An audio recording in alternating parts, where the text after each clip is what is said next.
नमस्कार दोस्तों, स्वागत है आप सभी का हमारे YouTube चैनल ASPS काशी यानी all Sanskrit paper solver Kashi पर। बहुत सारे स्टूडेंटों ने कमेंट किया था कि BHU शास्त्री एंट्रेंस एग्जाम के सिलेबस के बारे में भी एक वीडियो बनाइए। तो फाइनली यह वीडियो उन स्टूडेंटों के लिए है जो BHU शास्त्री एंट्रेंस एग्जाम की तैयारी कर रहे हैं या कर चुके हैं। उनके लिए काफ़ी ये हेल्पफुल वीडियो होने वाला है। उनके लिए दिशा निर्देश और मार्गदर्शन का कार्य करने वाला है। यह जो सिलेबस है BHU शास्त्री एंट्रेंस एग्जाम के विगत 10 वर्षों के प्रश्न पत्रों के आधार पर हम लोगों ने तैयार किया है, जिसको हम लोगों ने 5 भागों में विभक्त किया है। वेद, व्याकरण, साहित्य, दर्शन और ज्योतिष। इन्हीं से आपके ये भी शास्त्री एंट्रेंस एग्जाम में प्रश्न पूछे जाते हैं। वीडियो की शुरुआत होने से पहले मैं कहूँगा कि चैनल को सब्सक्राइब और वीडियो को लाइक ज़रूर करिएगा। आप लोग लाइक करेंगे तो हम लोग का मनोबल बढ़ता है। चलिए हम लोग शुरू करते हैं वेद से। वेद में हम देख रहे हैं वेद का सामान्य परिचय। तो वेद का सामान्य परिचय कहने का तात्पर्य कि वेद कितने होते हैं ये आपको आना चाहिए। आप जानते हैं ऋग, यजुर, साम, अथर्ववेद, उनके शाखाएं हैं, प्रत्येक वेद की शाखाएं हैं, उनके ब्राह्मण हैं। हालांकि अभी तक शाखा तक सीमित है, ब्राह्मण, आरण्यक, उपनिषद से प्रश्न अभी तक नहीं आया है, लेकिन कंपटीशन हार्ड हो रहा है और आप BHU शास्त्री एंट्रेंस एग्जाम की तैयारी कर रहे हैं तो ये सब आपको आना ही चाहिए। चलिए, और उसके बाद से वेद के उपवेद होते हैं, देवता हैं उनके, ऋषि भी हैं, इनका भी आपको ज्ञान होना चाहिए। फिर आगे चलते हैं तो कह रहे हैं षड वेदांगों का परिचय। इससे लगभग प्रत्येक साल प्रश्न पूछे गए हैं, तो आप इसका ज़रूर ध्यान से, इसका तो नोट्स आप बना लीजिएगा, नहीं होगा तो आप बताइएगा, मैं प्रोवाइड कराऊंगा। शिक्षा, कल्प, व्याकरण, निरुक्त, छंद, ज्योतिष, इस पर मैं कई बार प्रश्नों को सॉल्व किया तो उसके बीच बीच वीडियो में मैं बताया हूँ कि छंदापादौ तो वेदस्य हस्तौ कल्पोत पठ्यते ज्योतिषामयनम चक्षु निरुक्तम श्रोत्रमुच्यते।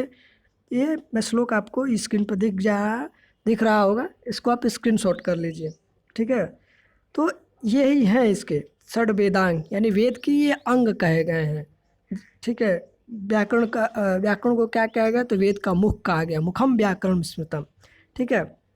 यही इनके वेदांग है, वेद के जो अंग है, तो इसका ज्ञान आपको होना चाहिए। इससे लगभग प्रश्न पूछे ही जाते हैं और ऐसे भी आपको एक प्रश्न ऐसे ही तैयार होगा कि वेदांग कितने होते हैं तो षड, ठीक है।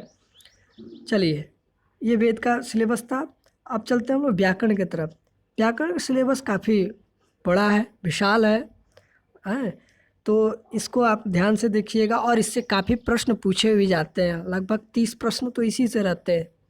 तो इसलिए व्याकरण की जो है तैयारी ज़बरदस्त होनी चाहिए। यही आपको एंट्रेंस, व्याकरण और साहित्य, यही दो इसमें शास्त्री एंट्रेंस एग्जाम के पेपर में ऐसे 2 टॉपिक हैं जो आपको एंट्रेंस पार करा सकते हैं, पास करा सकते हैं।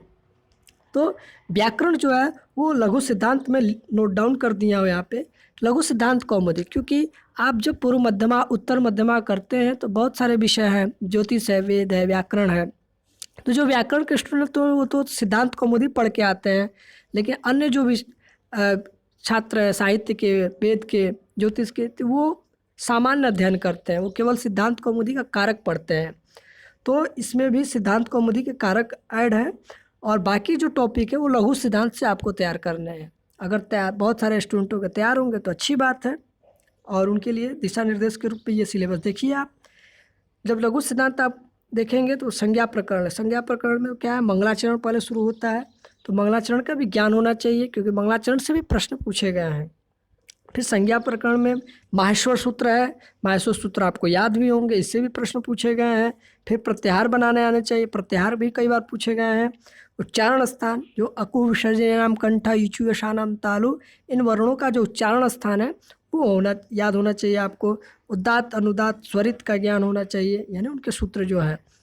उसके बाद से प्रयत्न, आभ्यंतर प्रयत्न, बाह्य प्रयत्न, इन प्रयत्नों का भी ज्ञान होना चाहिए। आभ्यंतर के प्रयत्न कितने हैं, 5 है, बाह्य प्रयत्न कितने हैं, 11 हैं। तो और कौन कौन से इनका भेद, फिर इनमें कौन कौन वर्ण आते हैं, ये काफ़ी थोड़ा सा जटिल है, लेकिन इसको अगर आप अच्छे से समझ लेंगे तो समझ लीजिए आपके 3 से 4 प्रश्न तो क्लियर हो गए, सिर्फ संज्ञा प्रकरण से 4 से 5 प्रश्न। अल्प प्राण, महाप्राण और भी उसमें जो दिए गए हैं संज्ञाएं, जैसे ठीक है, कादयो, मावसाना, स्पर्श, स्पर्श संज्ञा, ठीक है, उस्मार संज्ञा, तो इन सभी का ज्ञान आपको, यानी संज्ञा प्रकरण आप अगर अच्छे से पढ़ लेते हैं, तैयारी कर लेते हैं, तो 5 प्रश्न फिक्स, ठीक है। जिनके तैयार है उनके लिए तो अच्छी बात है। आगे है प्रमुख संज्ञा विधायक सूत्र। प्रमुख संज्ञा विधायक सूत्रों की अगर हम बात करें तो देख रहे हैं आप, पद संज्ञा, संहिता संज्ञा, संयोग संज्ञा, विभाषा, घी, गुण, वृद्धि संज्ञा, सर्वनाम संज्ञा, निष्ठा संज्ञा और भी संज्ञा करने वाले सूत्र हैं। ये सब सूत्र भी पूछे जाते हैं। जैसे सुप्तिगमतम पदम क्या क्या करता है? पद संज्ञा करता है, ठीक है।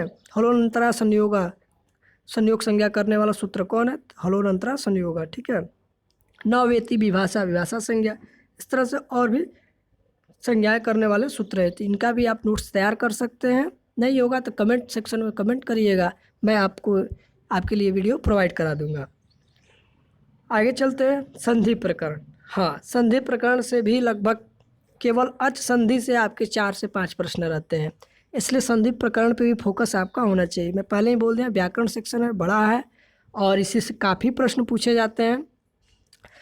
तो अच संधि के अंतर्गत, यानी इसको हम लोग स्वर संधि कहते हैं। अच आप जानते ही हैं, अ, इ, री, ए, ओ, ऐ, औच, ये जो है ये अच है।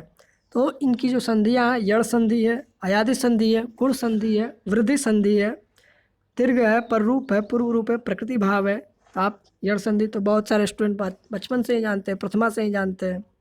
इको यणचि, अयादि एचोया यावा, आद गुण, वृद्धि रेचि, आकाशवर्ण दीर्घ, ये सब जो सूत्र हैं इनका भरपूर आपको ज्ञान होना चाहिए, प्लस उनके उदाहरण आपको आने चाहिए। जो पुस्तक में उदाहरण दिए वो भी आने चाहिए, अन्य भी उदाहरण आने चाहिए, ठीक है। तो इस तरह से आपके अच संधि से प्रश्न पूछे गए हैं और पूछे जाते हैं, तो ये आपको तैयार होने चाहिए। नेक्स्ट चलते हैं हम लोग हल संधि की तरफ। हल संधि को हम लोग व्यंजन संधि कहते हैं। व्यंजन संधि में आप देखेंगे कि ष्टुत्व है, ष्टुत्व है, जस्त्व है, जस्त्व पदांत, और चर्त्व है, अनुस्वार है, अपरसवर्ण। तो इन सब ये आपको हल संधि के अंतर्गत मिल जाएंगे। इनका भी ज्ञान आपको होना चाहिए। जैसे ष्टुत्व संधि जो स्तोश्चुनाश्चु सूत्र करता है। और भी एक इसमें ऐड कर लीजिएगा, कई बार पेपर में तुगागम पूछा हुआ है, पदांता द्वा और छे च, ये जो तुक का आगम करते हैं, लक्ष्मी छाया वहाँ पे बनता है। तो ये भी प्रश्न पूछे गए हैं। इसको नहीं, आपको हल संधि भी बारीकी से पढ़ना, अच संधि तो पढ़ना ही है, हल संधि भी पढ़ना है आपको। नेक्स्ट चलते हैं विसर्ग संधि। विसर्ग संधि में सत्व और ऋत्व आदि का विधान है उसमें, तो इसका भी आप ज्ञान, कहने का तात्पर्य है आप शास्त्री के एंट्रेंस एग्जाम में बैठ रहे हैं तो आपको तो संधि आनी चाहिए, इसलिए संधि पर विशेष बल दीजिएगा, जिससे आपके 10 प्रश्न तो सही हो ही जाएंगे। नेक्स्ट चलते हैं सुबंत, यानी जो अजंत प्रकरण आप देखते हैं, अजंत प्रकरण शुरू होता है संधि के समाप्त होने पर, लघु सिद्धांत में आप देखे होंगे, तो उसी को हम लोग सुबंत कहते हैं। तो अजंत प्रकरण के अंतर्गत यानी सुबंत, यानी सुप जो आप पढ़े होंगे ना, सु औजस्थिति प्रथमा, अमौक्षस्थिति द्वितीया, यही क्या है? सुप प्रत्यय है, इन्हीं को हम लोग सुप प्रत्यय बोलते हैं। तो आप अजंत प्रकरण के पुल्लिंग पढ़े होंगे, स्त्रीलिंग प्रकरण पढ़े होंगे, नपुंसक जानते होंगे। तो उसमें कुछ शब्द रूप पूछे जाते हैं, जैसे कई बार हरऊ पूछा गया है, सर्व शब्द के बारे में पूछा गया, सर्वस्मिन। तो रिकारांत शब्द से भी पूछे गए। तो रिकारांत का एक उदाहरण मैं यहाँ पे इसीलिए लिख दिया, पितृ शब्द, उसी से आप मातृ शब्द तो खैर स्त्रीलिंग में चले जाएंगे, तो ये आप तैयार कर सकते हैं। राम शब्द है, एक एक शब्द रूप जरूर आपको तैयार भी होंगे, जिन स्टूडेंटों को तैयार नहीं है वो तैयार कर लेंगे। राम शब्द, सर्व है, हरि है, सखी है, यानी सखा, सखायो बनता है जो, गुरु है, पितृ है, गो आदि शब्द हैं। यानी आप इन शब्दों के शब्द रूप अगर तैयार कर लेते हैं, कहने का तात्पर्य जैसे राम का अगर आप तैयार करते हैं तो राम में म में क्या है? अ है, यानी अकार है अंत में, तो ये क्या हुआ? अकारांत शब्द हुआ। तो यानी अगर आप एक राम का शब्द रूप याद कर लेंगे तो उससे संबंधित यानी बालक, गज, मयूर, गणेश, महेश, जिन जिन शब्दों के अंत में अ आएगा यानी अकार होगा, वो शब्द आपके तैयार हो जाएंगे। यानी एक शब्द रूप से आप हजारों जो अकारांत शब्द हैं उनको आप तैयार कर सकते हो। उसी प्रकार सर्व शब्द है, सर्व शब्द हालांकि सर्वनाम है, सर्व शब्द तीनों रूप लिंगों में चलता है, सर्व पुल्लिंग में भी है, स्त्रीलिंग में भी है, नपुंसक लिंग में भी है, तो ये भी विशेष तौर पर तैयार कर लीजिएगा आप लोग। हरि शब्द है, इकारांत है, इकार क्यों? क्योंकि हरि में ई है अंत में, इसलिए ये इकारांत है। तो इस तरह से आप एक एक शब्द रूप अगर तैयार कर लेते हैं तो इनसे संबंधित कई शब्दों को आप मतलब तैयार कर लेंगे। आगे चलते स्त्रीलिंग में रमा शब्द आप जानते हैं, रमा, लता, विद्या ये सब एक ही समान चलते हैं। सर्व, सर्व शब्द का इसमें सर्वा लिख दिया गया है। मति शब्द है, स्त्रीलिंग में बनता है, ठीक है। नदी है, श्री है, धेनु है, इन शब्दों का भी शब्द रूप आपको याद होने चाहिए। ज्ञान शब्द है, वारी है, दधी है, इसका भी आप नपुंसक लिंग में याद कर सकते हैं, ठीक है। नेक्स्ट चलते हैं हम लोग हलंत प्रकरण की तरफ। हलंत प्रकरण की बात करें तो इसमें भी कुछ शब्द हैं, प्रमुख शब्द हैं, उन्हीं को मैं यहाँ पे नोट डाउन किया और जिससे प्रश्न पूछे गए हैं उन्हीं को यहाँ पे नोट डाउन किया गया है। पुल्लिंग में देख रहे होंगे आप लोग युष्मत और स्मत शब्द। युष्मत शब्द में तम, युवाम, यूयम जो हम लोग बनाते हैं। अस्मत शब्द में अहम, अवाम, वयम जो बनाते हैं। ये याद भी होगा आप लोगों को, और नहीं भी याद होगा तो इसको याद कर लीजिएगा। इसको एक प्रकार से होमवर्क मानिए, होमवर्क के तौर पर इसको नोट डाउन करिए अपने कॉपी में या इसको स्क्रीनशॉट कर लीजिए और इसको लिखिए आप लोग, ठीक है। उसी तरह राजन शब्द है, पथिन शब्द है, पथिन शब्द से प्रश्न पूछे गए हैं तो इसको भी आप नोट डाउन कर सकते हैं। नेक्स्ट चलते हैं स्त्रीलिंग शब्दों की तरफ। स्त्रीलिंग शब्द में किम है, किम शब्द का तो तीनों लिंग में बनता है क्योंकि ये सर्वनाम शब्द में आता है, तो इसको तीनों लिंगों में इसके रूप बनते हैं। अप शब्द है, इदम है, ठीक है। उसी प्रकार अहन है, तो इन शब्दों का भी शब्द रूप आपको ज्ञान होने चाहिए। नेक्स्ट चलते हैं भवादि की तरफ।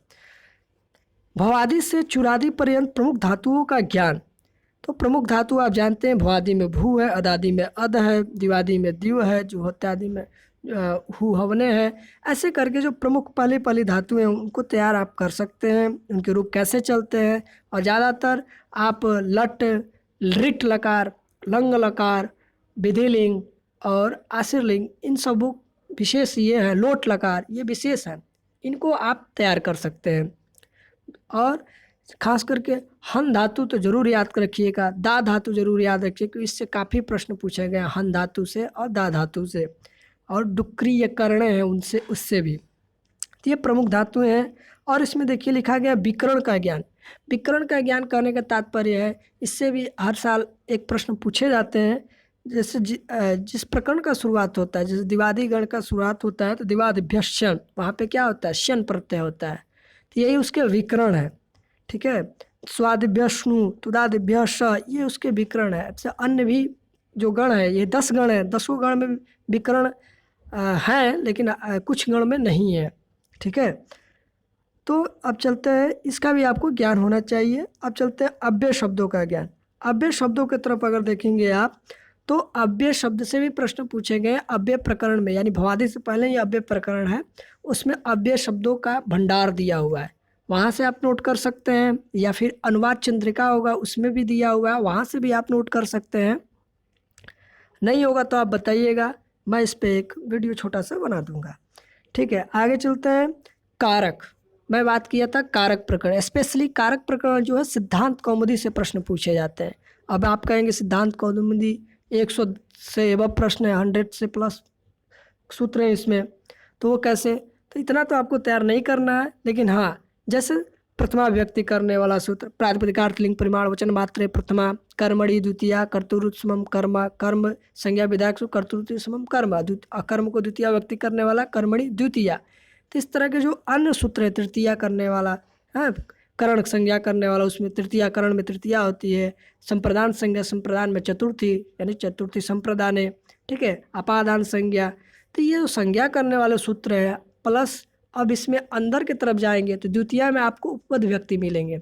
जैसे आप जानते ही होंगे, सर्व तसो कार्याधेगो पर्यादेशु तिषु द्वितीया मृतांतेषु ततो नेत्रापि दृश्यते, या उभ सर्व ये शब्द जो दिए गए हैं। फिर अविता परिता समयानिक्सा हा प्रतियोगे भी, ये भी आपको एक मिलते हैं। ये क्या, इनके योग में पूछा जाता है कौन सी व्यक्ति होती है, ठीक है। वीणा के योग में, नाना के योग में, पृथक विना नाना विस्तृत्या नेत्रस्य, ये पंचमी में आपको मिलेगा। फिर इसी तरह सहयुक्त प्रधान एक सूत्र है, काफ़ी फेमस सूत्र है, एनांग विकार है। तो कुछ जो फेमस सूत्र हैं उन्हीं को आपको तैयार करना है, ज़्यादा नहीं। हम मुझे लगता है लगभग 30 से 40 सूत्रों में ये सिमट जाने वाला है। तो ये इसका भी ज्ञान होना चाहिए, इससे भी प्रश्न आपके पूछे जाते हैं और ये काफ़ी हेल्पफुल होगा आपके लिए प्रत्येक एग्जाम के लिए, ठीक है। और आप पढ़े भी होंगे, जो व्याकरण के विद्यार्थी होंगे तो कारक पढ़े ही होंगे, ठीक है। आगे चलते हैं समास। समास प्रकरण में अगर हम बात करें तो समास लघु सिद्धांत से देखेंगे तो आप लघु सिद्धांत में 5 प्रकार के समास पढ़े होंगे। केवल समास, अव्ययी भाव समास, तत्पुरुष समास, बहुव्रीहि समास, द्वंद्व समास। तो उन समासों का आपको सामान्य ज्ञान होना चाहिए। खास करके अव्ययी भाव को तो जरूर तैयार करिएगा। अव्ययी भाव से काफ़ी प्रश्न पूछे जाते हैं, ठीक है, तो इसको आप ज़रूर तैयार कर लीजिएगा। हालांकि सभी से पूछे जाते हैं, लेकिन खास करके अव्ययी भाव और द्वंद्व, बहुव्रीहि, इन सब से काफ़ी प्रश्न है। कर्म तत्पुरुष में जाएंगे तो उसमें कर्मधारय है, कर्मधारय का भेद द्विगु है, तो इन सबको भी आप तैयार कर सकते हैं, ठीक है। मैं आपको सामान्य तौर पर चर्चा करते हुए चल रहा हूँ कि आप इसको नोट डाउन भी कर लें कि क्या क्या पढ़ना है आपको, और अपने से भी आप अधिक से अधिक पढ़ने की कोशिश करें, ठीक है। आगे चलते हैं हम लोग प्रत्यय परिचय में। प्रत्यय परिचय में देखेंगे कि कुछ प्रत्यय दिए गए हैं। तब्यत है, अनियर है, यत है, ण्यत है, ड़बुल है, तुमुन है, क्त्वा, ल्यप है, क्षानच, कानच है। इन प्रत्ययों के बारे में भी आप अच्छे से ज्ञान कर सकते हैं कि इनके शब्द कैसे बनते हैं, ठीक है। आगे चलते हैं हम लोग। कहिए तो चर्चा थोड़ा सा कर ही देता हूँ। जैसे आप जानते होंगे तब्यत, खा, अनियर में भी बनते हैं। अनियर में कैसे बनते हैं? पठनीय, पठनीय, ठीक है। यत में तो चेयम देयम गिलेयम बनता है। कार्यम हार्यम ण्यत में। ड़बुल में वही ड़बुल त्रिचौ से वहाँ पे कारक और वो क्या बनता है, कारक और कर्ता बना हुआ है, यू और नाको, ठीक है। यू और अनको अक हो जाता है, ऐसे करके है। तुमुन प्रत्यय, खादितुम, पठितुम, लिखितुम, हसितुम, ये सब तुमुन प्रत्यय है। अक्त्वा, गत्वा, पठित्वा, लिखित्वा, हसित्वा, तो ये क्या है, त्वा जिसके अंत में आ रहा है आप समझ जाएंगे कि अक्त्वा प्रत्यय। लप, लप में क्या होता है कि आगे उपसर्ग लगा हुआ आता है, जैसे आगत्य, आगत्य, तो यहाँ पे आंग उपसर्ग है, ठीक है। उसी तरह स्थानच है, कानच है। इन प्रत्यय से संबंधित जो शब्द हैं उनका ज्ञान आप कर लेंगे तो इसके प्रश्न हो जाएंगे। इसमें हालांकि अभी क्षत्रिय प्रत्यय छूट रहा है, नहीं नीचे होगा। तद्धित प्रत्ययों का सामान्य ज्ञान, तद्धित प्रत्यय भी जो है उनका भी सामान्य ज्ञान होना चाहिए। यानी अण है, धक है, वो कुछ वहाँ पे रूप बनते हैं, वैनतेय वगैरह पूछा हुआ है, तो इन सब का भी ज्ञान आपको होना चाहिए। नेक्स्ट चलते हैं हम स्त्री प्रत्यय की तरफ। स्त्री प्रत्यय में देख रहे हैं टाप है, गिश है, गिप है, तीन प्रत्यय है। अजा जो बनता है, ठीक है, गौरी, कुमारी, ये सब रूप वहाँ पे बनते हैं। स्त्री प्रत्यय लघु सिद्धांत में दिया हुआ है। फिर है व्याकरण संबंधित पुस्तक, प्रमुख पुस्तकों एवं लेखकों के नाम। तो लेखकों के नाम अगर आप देखेंगे तो पाणिनि कात्यायन पतंजलि आप जानते ही हैं, इन्होंने एक, पाणिनि ने सूत्र लिखा तो कात्यायन ने पतंजलि ने भाष्य। उसके बाद से अन्य भी कवि लेखक हैं व्याकरण के, भट्टोजी दीक्षित हैं, वामन जयादित्य हैं, वरदाचार्य जी हैं, अन्य भी हैं। उनके भी आप पुस्तकों का नाम जरूर लिख के याद कर लीजिएगा, इससे भी प्रश्न पूछे गए हैं।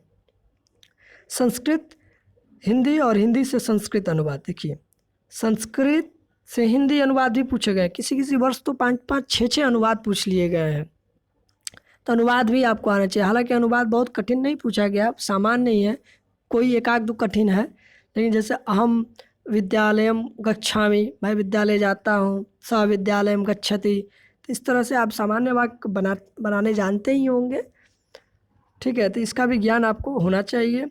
और हिंदी से संस्कृत का भी, संस्कृत में भी दिया रहता है, जिसको हिंदी में लिख रहता है उस ऑप्शन वो भी देखना होता है, और कभी हिंदी में दिया तो उसको संस्कृत का ऑप्शन देखना होता है। तो दोनों आने चाहिए आपको। प्रयास शब्द, प्रयास शब्द से भी लगभग 1-2 प्रश्न पूछे जाते हैं और पूछे गए भी हैं। तो प्रयास शब्द आप अगर व्यवहार से कई बार प्रथमा, मध्यमा, पूर्व मध्यमा आदि किए हैं तो उसमें आप ज़रूर याद भी किए होंगे, तो वो आप कर लेंगे। इसके पीछे आपको ज़्यादा नहीं भागना है, ठीक है। बस आपको ये इंडिकेट कर दिया गया है कि संकेत दे दिया गया कि प्रयास शब्द भी पूछे जाते हैं। अगर इसके बारे में अभी भी आप पढ़ रहे हैं तो पढ़ सकते हैं, ठीक है। अब आते हैं हम लोग तीसरा साहित्य की तरफ। साहित्य में आप देखेंगे तो इससे भी काफ़ी प्रश्न पूछे जाते हैं। अभी व्याकरण का इतना लंबा सेक्शन रहा, ये व्याकरण से लगभग ज़्यादा प्रश्न पूछे जाते हैं, इसीलिए उसको इतना कवर करने में समय लगा। अब साहित्य सेम उसी की तरह है। तो साहित्य में भी आप देखेंगे कि छंदों के प्रश्न शुरुआत में ही आपके 6 से 7 प्रश्न जो मिलते हैं वो छंद के प्रश्न मिलते हैं। और छंद का विशेष ज्ञान होना आपको अति आवश्यक है। छंद की बात करें तो मैं यहाँ पे आप देख रहे हैं अनुष्टुप छंद, इंद्र वज्रा छंद, उपेंद्र वज्रा, भुजंग प्रयातम, वंशस्थ, वसंत तिलका, मालिनी, शिखरिणी, मंदाक्रांता, शार्दूल विक्रीडितम, सृगधरा, आर्य, ये सब प्रमुख छंद हैं। इन छंदों का ज्ञान आपको अति आवश्यक है। और प्लस आप तो जानते हैं आदि गुरु, मध्य गुरु, अंत गुरु, आदि लघु, मध्य गुरु, अंत गुरु, करके लघु गुरु, ये सब प्रश्न पूछे गए हैं छंद से। ये तो एक हो गया उसके सामान्य ज्ञान से, और दूसरा है ये विशेष छंद जो है इनसे भी प्रश्न पूछे गए हैं। तो इसका आपको विशेष ज्ञान होना चाहिए, यानी इसको आप कर लेते हैं तो लगभग 10 प्रश्न क्लियर मान के चलिए। 10 प्रश्न बहुत होता है एक टॉपिक से, ठीक है। चलिए आगे चलते हैं। आगे कह रहे हैं काव्य के लक्षण और लक्षणकार। इससे भी लगभग 4 से 5 प्रश्न सिर्फ इसी मैं पॉइंट से बता रहा हूँ। छंद से तो आपके 6 से 7 प्रश्न कम से कम, और काव्य के लक्षण और लक्षणकार से लगभग 3 से 4 प्रश्न। काव्य के लक्षण जैसे आप पढ़े होंगे, वाक्यम रसात्मकम काव्यम, किसका है ये, तो इसके लक्षणकार कौन है, विश्वनाथ भट्टा पंचानन, ठीक है। उसके बाद से तद दोषौ शब्दार्थो सगुणावन अलंकृति पुनः क्वापी, इस काव्य का लक्षण, इसके लक्षणकार कौन है, तो मम्मट जी हैं, ठीक है। रमणीयार्थ प्रतिपादक शब्द काव्यम, इसके कौन है, तो जगन्नाथ जी हैं। तो ये जो काव्य के लक्षण और लक्षणकार आपके प्रश्न पत्रों में दिए गए हैं, और वीडियो आप देख सकते हैं। उससे भी आप जब वीडियो देखते हैं, 10 साल के आपके पेपर इसमें पड़े हुए हैं इस चैनल पे, उसको आप देखिए, उसी से नोट डाउन कर लीजिए आप, ठीक है। अगर नहीं होता तो अब आप कमेंट सेक्शन में बताइएगा। आगे चलते हैं। इसमें भी रस, अलंकार, ध्वनि, वक्रोक्ति आदि संप्रदाय के समर्थकों के नाम, समर्थकों के नाम भी पूछे जाते हैं। रस संप्रदाय के समर्थक कौन है, अलंकार के, ध्वनि के, वक्रोक्ति के, तो आप रस के भरत जानते हैं, अलंकार के भामत, ध्वनि के आनंदवर्धन, वक्रोक्ति के वामन है, ठीक है, कुंतक, सॉरी वामन नहीं कुंतक, वक्रोक्ति के कुंतक है। तो ये आप जानते होंगे, नहीं भी जानते नोट डाउन कर लीजिएगा, किसी पुस्तक में अगर मिल जाए ठीक है, नहीं मिलेगा तो बताइएगा। तो ये भी आपके प्रश्न पूछे गए हैं, हालांकि प्रश्न पत्र में इतने बार इसको पूछे गए हैं, तो आप वहीं से भी नोट डाउन करके कर सकते हैं। आगे चलते हैं हम लोग। प्रमुख काव्यों एवं काव्यकारों के नाम, सर्ग और नायक नायिका का ज्ञान। हाँ, प्रमुख काव्य जो महाकाव्य आप जानते हैं, किरातार्जुनीयम, शिशुपाल वधम, नैषधीय चरितम, ये महाकाव्य हैं। और भी महाकाव्य, रघुवंश महाकाव्य भी है, कुमार संभव महाकाव्य है। तो इन महाकाव्यों के काव्य तो आप जानते हैं, प्लस इनके काव्यकार यानी इनके लेखक कौन है, कहने का तात्पर्य ये है। तो इनके नाम आपको तैयार होने चाहिए, प्लस इनमें सर्ग कितने, महाकाव्य में सर्ग होते हैं तो सर्ग का ज्ञान होना चाहिए, प्लस इसका नायक कौन है, रघुवंश का और कुमार संभव का बार बार पूछा गया है, ठीक है। इसके नायक कौन है, नायिका कौन है, तो इसका आपको ज्ञान होना चाहिए, ठीक है। और चलते हैं नाटकों एवं नाटककारों के नाम। नाटक में जाते हैं तो नाटक भी हैं, अभिज्ञान शाकुंतलम, उत्तारामचरितम, स्वप्नवासोत्तम, भास में तो केवल नाटक ही लिखे हैं। तो उन नाटकों के नाम और उसके नाटककार, उनके कितने, इसके लेखक कौन है, यानी नाटककार कौन है, ठीक है। प्लस उसमें अंक होते हैं, नाटक में क्या होते हैं, अंक होते हैं। महाकाव्य में हमने पढ़ा है कि उसमें सर्ग होते हैं, तो इसमें अंक होते हैं। तो अंक कितने अंक, किस उत्तरामचरितम में कितना अंक है, विज्ञान शाकुंतलम में कितने अंक है, ठीक है। नायक नायिका, उसके नायक कौन है, नायिका कौन है, तो इसका भी ज्ञान आपको होना चाहिए। इससे भी प्रश्न पूछे जाते हैं। ये साहित्य के जो पॉइंट लिखे गए हैं ना, इसको एकदम दिमाग में रख लीजिए कि हर पॉइंट से आपके प्रश्न पूछे जाते हैं, एक भी जाया नहीं, इस कहते हैं ना फालतू नहीं है एक भी। इस सारे के सारे जो टॉपिक है इनसे प्रश्न पूछे ही जाते हैं, इसको आपको ज़रूर तैयार करना है, ठीक है। आगे चलते हैं। नाटक संधियों का ज्ञान। देखिए नाटक संधि, आप संधि तो एक व्याकरण में पढ़ते ही हैं, लेकिन नाटक में भी संधियाँ होती हैं, मुख प्रतिमुख, गर्भ, साव, मर्सव, ऐसे करके निर्वहन, ये 5 संधियाँ हैं। तो इनका भी ज्ञान हो, बस नाम इनका आपको जानना है, ठीक है। उसके बाद शब्द शक्तियों का ज्ञान। शब्द शक्ति में देखिए अभिधा, लक्षणा, व्यंजना, 3 शब्द शक्तियाँ, इन तीनों का नाम तो आपने देख लिया, बस यही प्रश्न पूछा जाता है, इसमें से कौन शब्द शक्ति नहीं है, कौन है। और दूसरा बार बार लक्षणा का जरूर, लक्षणा का पूछा गया है। लक्षणा का बार बार प्रश्न पत्र में दिया गया, वहाँ से आप नोट डाउन कर सकते हैं कि मुख्यार्थवादे तद्योगे रूढ़ितो अतः प्रयोजन। मैं ये काव्य प्रकाश से आपको बता रहा हूँ, और भी वो कहीं से देते हैं, हम मुझे लगता है चंद्रालोक आदि से देते हैं, तो उसका भी आप नोट डाउन कर सकते हैं, उसका भी ज्ञान भरपूर आप ले सकते हैं। ठीक है, चलिए ये एक प्रश्न क्लियर कराएगा, इसीलिए इसको नोट किया गया। आगे देखते हैं, कर रस और स्थायी भाव का ज्ञान। देखिए रस श्रृंगार हास्य करुण रौद्र वीर भयानक, ये रस है। उसी तरह रति हास्य शोकश्च क्रोधोत्साह भयम तथा, ये इसके अस्थायी भाव है। तो ये पूछा जाता है कि जैसे श्रृंगार का अस्थायी भाव क्या है, तो रति है। हास्य का हास्य है, श्रृंगार हास्य। करुण का रति हास्य शोक है। ठीक है, तो ये प्रश्न पूछे गए हैं, तो इसको भी आप नोट डाउन करके तैयार कर लीजिएगा। कई बार आप वीडियो देखेंगे प्रश्न पत्रों के, उसमें मैं बताया भी हूँ, वहाँ से भी आप नोट डाउन कर सकते हैं। नेक्स्ट चलते हैं हम लोग। हाँ, इसमें देखिए कोष्टक में दिया हो देवता और वर्ण।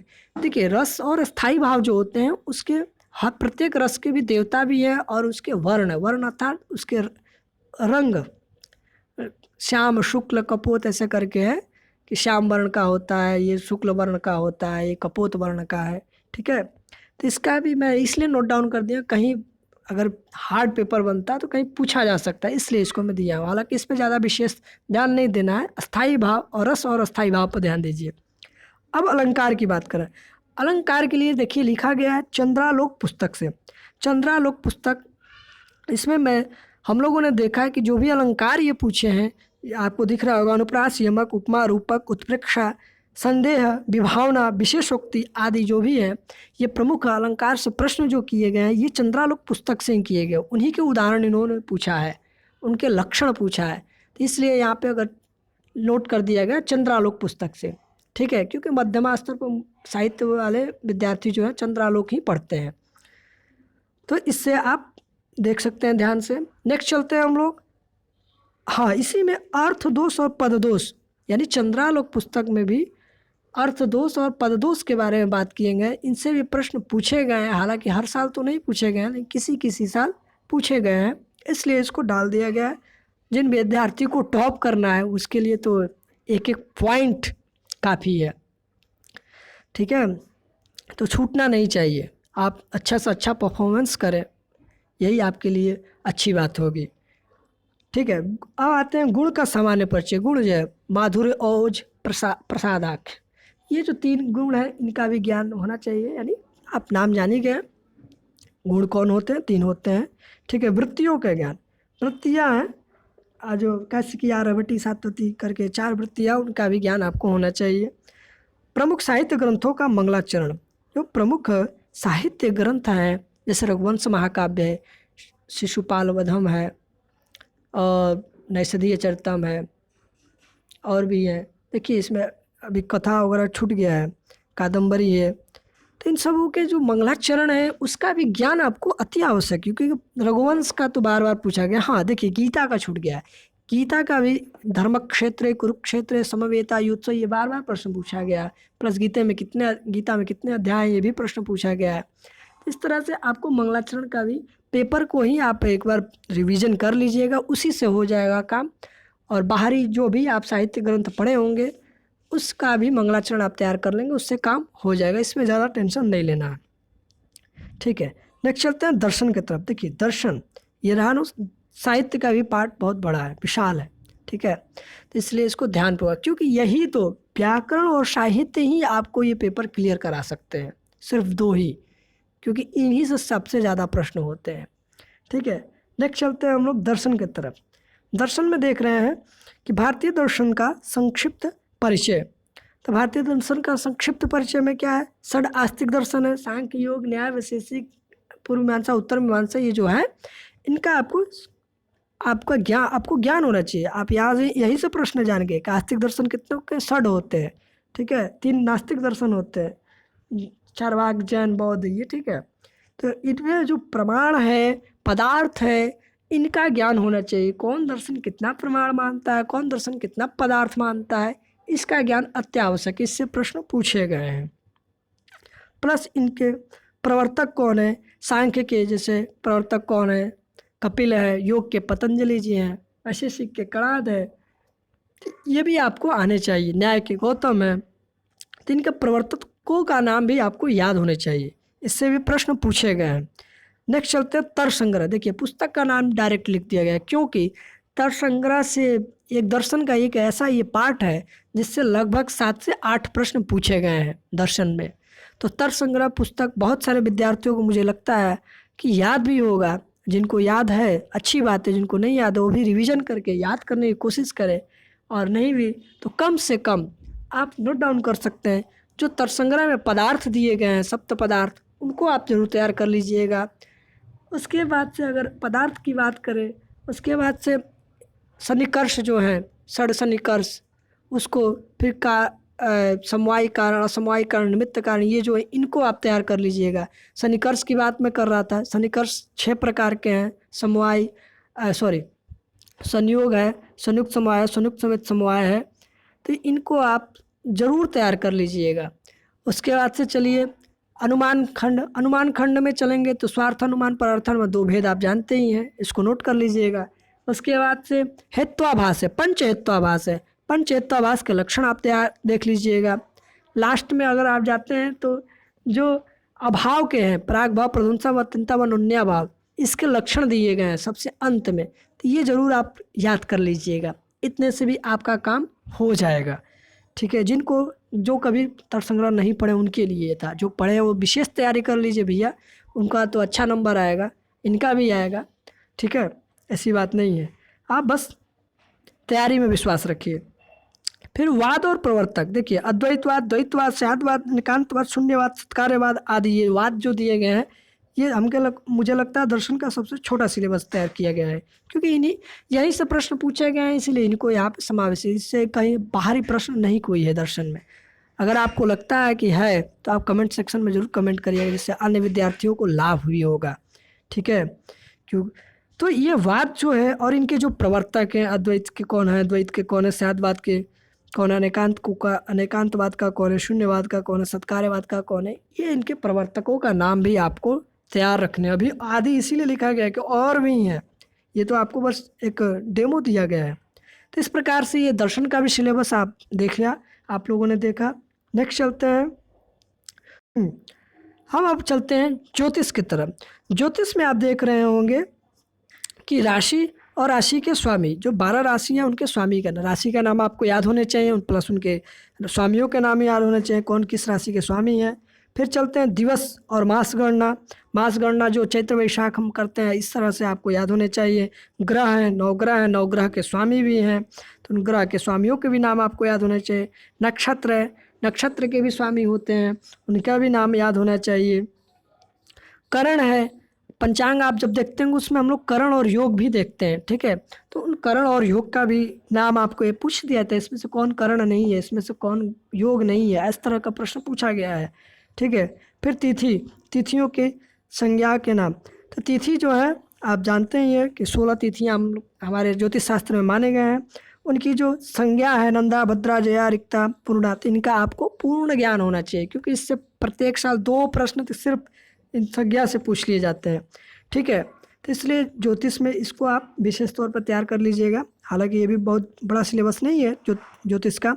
दिशाशूल ज्ञान, दिशाशूल की बात करें यानी गमन का, आगमन का जो विचार करते हैं, गमनागमन का, तो वो आप इसका भी ज्ञान कर सकते हैं। ठीक है, इससे भी प्रश्न पूछे जाते हैं।